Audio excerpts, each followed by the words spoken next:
Parce que souvent, nous, dans notre jeunesse, quand on a commencé à militer, souvent, parce qu'il faut le faire quand même, on nous explique le nationalisme, on nous explique ce qu'est l'Europe, mais ce qu'est la monarchie, des thèmes qui, des fois, sont un petit peu vastes, en arrière.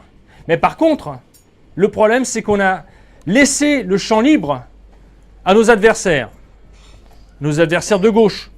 On a laissé des pans entiers de nos idées se faire investir et être repris tout simplement. Je prends un exemple simple. On nous dit aujourd'hui, ah oui, aujourd'hui les retraites, c'est quand même grâce à la gauche que vous les avez, les congés payés, c'est grâce à la gauche, mais tout ça c'est faux. Mais tout ça c'est faux, mais ici, qui est capable de répondre à cette question? Qui est capable de dire non, c'est pas vrai? Donc c'est ça qui est important pour nous. Montrer que les lois sociales dans lesquelles on vit aujourd'hui ont été, depuis la Révolution française, qui a détruit les organisations sociales de la monarchie, qui a détruit les corporations, qui a volé le capital des corporations, des corps de métier, le capital des ouvriers, qui servaient pour toutes les œuvres sociales, pour les formes de, embryonnaires de sécurité sociale, d'allocation familiale. Elle l'a volé. Les révolutionnaires se sont partagés l'argent des pauvres et des ouvriers. Et ça, faut le dire. Depuis que je vous ai rencontré, je suis plus royaliste que républicaine. Ouais, d'accord, d'accord. C'est vrai, je suis royaliste. Moi, c'est quelque chose qui est important pour moi aussi. D'accord, Quand les gens me posent la question, je dis je suis royaliste, je suis pour les royalistes qui sont plus nobles et qui sont plus respectueux et que la République. Ouais, bah tout à fait, oui. C'est vrai. Ça fait partie de nos principes. Oui, à bas la République et vive le royaliste. Ah bah ouais, voilà. C'est dans mon cœur et voilà, et c'est sincère. Je retrouvais en vous quelque chose qui... Voilà, je suis fière de vous avoir rencontré et fière d'avoir été à votre table et fière de vous avoir parlé. Parce que vous êtes parmi les nobles et les nobles, c'est sincère. Bah, écoutez... Vous nous apprenez la noblesse et plein de choses. Bah écoutez, c'est réciproque aussi, parce que pour nous aussi, ça a été une belle expérience de vous avoir invité à nos banquets, de vous avoir fait parler, de nous avoir plus fait découvrir dans le détail le combat que vous menez, qui n'est pas plus facile que le nôtre quelque part. Non, c'est le même, ouais. Il y a... d'avoir cette identité qui est la nôtre, c'est de rester français et d'être fier d'être français et que voilà. Ouais. Et c'est vrai que normalement, je pense que on aurait eu une monarchie en France, je pense pas que ça se passerait comme ça. Ah non, ça se passerait pas comme ça, non. Non, du tout. Et c'est ce que je dis à mes amis quand je discute. Je dis ce que j'ai découvert avec vous. Et ce qu'on regarde ce qu'il y a en Angleterre, ce qu'il y a en Espagne, ce qu'il y a en Belgique. Un roi où il n'y a pas eu de gouvernement a su quand même tenir son pays quand on regarde la Belgique. Ouais, c'est vrai. Donc il y aurait eu, oui, c'est à partir de là qu'on découvre. Et heureusement qu'il y a une reine aussi en Angleterre. Donc il est important qu'on ait un roi en France quand même, qu'on ne veuille pas. Et il serait temps que les gens comprennent que la République n'a rien amené.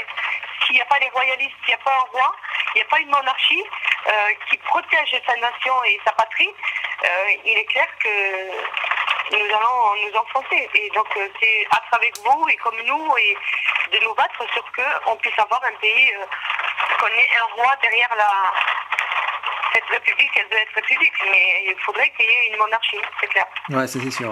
Ouais, tout à fait. Parler devant une foule ou même un groupe de personnes est toujours intimidant. Mais les plus encore, le fait de parler au pied de la statue d'Henri IV. Les grands idéologues du XXe siècle pouvaient attiser la rage des foules, pouvaient faire vibrer des masses entières. Même ces grands rassemblements n'avaient pas la force, n'avaient pas le symbole, n'avaient pas la valeur de l'histoire qui est portée par les royalistes français. Nous parlons avec 1000 ans derrière nous. Nous parlons avec une histoire millénaire derrière nous. Et nous parlons avec cet héritage riche, fécond et brillant, contrairement à ce qu'essaye de nous raconter l'histoire officielle d'aujourd'hui. Les idéologues dont je parlais tout à l'heure ont créé une république, ont créé un régime qui est aujourd'hui en crise. Une crise dont tout le monde parle aujourd'hui, tout le monde se fait l'écho de cette crise. Mais les royalistes français, eux, en parlaient bien avant. Les royalistes français, eux, l'annonçaient il y a bien longtemps. Et cette crise, elle est polymorphe. Elle est économique et sociale, bien sûr, tout le monde en parle. Mais elle est aussi culturelle, elle est aussi civilisationnelle, elle est aussi identitaire, elle est aussi écologique. Et même, puisque nous sommes entre royalistes, nous sommes des hommes libres, nous n'avons pas peur de dire les vérités. Cette crise est aussi spirituelle.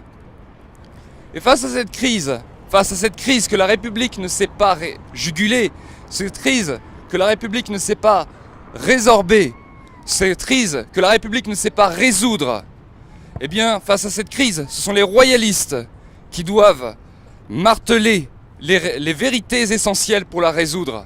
Ce sont les royalistes seuls qui peuvent apporter les vérités qui pourront y mettre un terme. Ces vérités historiques, ces vérités sur les fondements de la République qui font que c'est un régime fondé sur le mensonge, un régime fondé sur la persécution. Des vérités aussi pour proposer un régime qui est vraiment centré sur l'être humain. Un régime vraiment centré sur la personne humaine et non pas sur les idéologies ou le matérialisme. Il m'est arrivé encore autre chose depuis que je vous ai vu, et là, ça a été véritablement pour moi un tremblement de terre. C'est que, à l'issue d'une conférence que j'avais donnée en Bretagne, j'ai été mobilisée par des Bretons qui m'ont demandé de venir faire connaissance de la Vendée.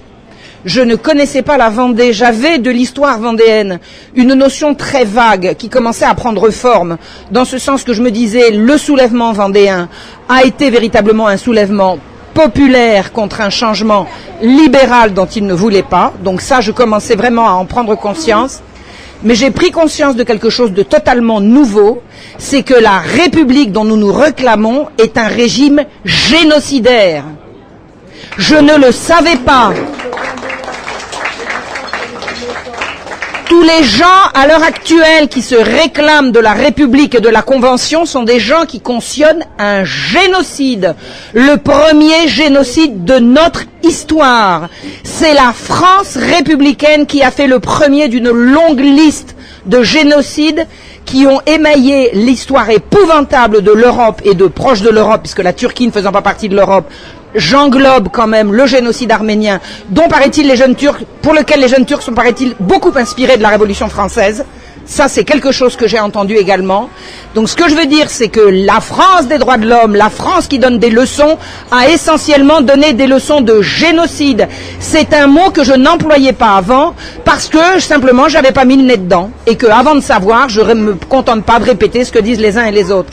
Je suis vraiment en train de prendre conscience de ça. Et quand j'ai vu ces jeunes gens arriver avec brigands, les brigands du roi, les brigands, vous savez que la Convention, elle défendait les droits de l'homme, c'est bien connu, mais les Vendéens, c'était pas des hommes, c'était des brigands. On change le nom et le tour est joué. J'ai vraiment maintenant conscience de ça et je vous assure que ça ébranle entièrement ce qui me restait dans ma construction mentale de notre histoire. Ça m'ébranle complètement ce qui pouvait me rester de positif concernant la Révolution française. Voilà. Donc, c'est pas la première fois que j'entends parler de génocide, parce que j'ai déjà entendu parler. Je savais que des gens se disputaient pour savoir si c'était un génocide ou pas. Maintenant, j'ai compris. La République, qui a prétendu œuvrer pour le bien commun, a œuvré pour un peuple fantasmatique et fantasmé, qui n'était pas le peuple réel. Le peuple, à l'époque, c'était 90% des paysans qui vivaient dans des communautés rurales, dans des communautés agricoles. On a voulu remplacer ce mode de vie, ce style de vie, qui était d'ailleurs extrêmement agressé par tous les coups de boutoir libéraux de l'époque. Je veux dire, on n'est pas passé d'une situation idyllique à une situation catastrophique. Ça se dégradait déjà depuis de nombreuses années. Ce que je veux dire, c'est que le peuple, à l'époque, la paysannerie, vivait sur des valeurs communautaires qu'on a voulu remplacer par des valeurs marchandes. Le peuple vendéen n'en a pas voulu, il a voulu conserver Dieu et son roi, on l'a massacré, exterminé. C'est un génocide, je ne le savais pas, je suis sûr que vous le savez, mais ce que je veux que vous sachiez, c'est que venant de moi, il y a un pas énorme que je viens de franchir dans ma conscience et dans ma compréhension de ce que vous faites. Et je vous remercie. Voilà. Pleurez, pleurez, fidèles.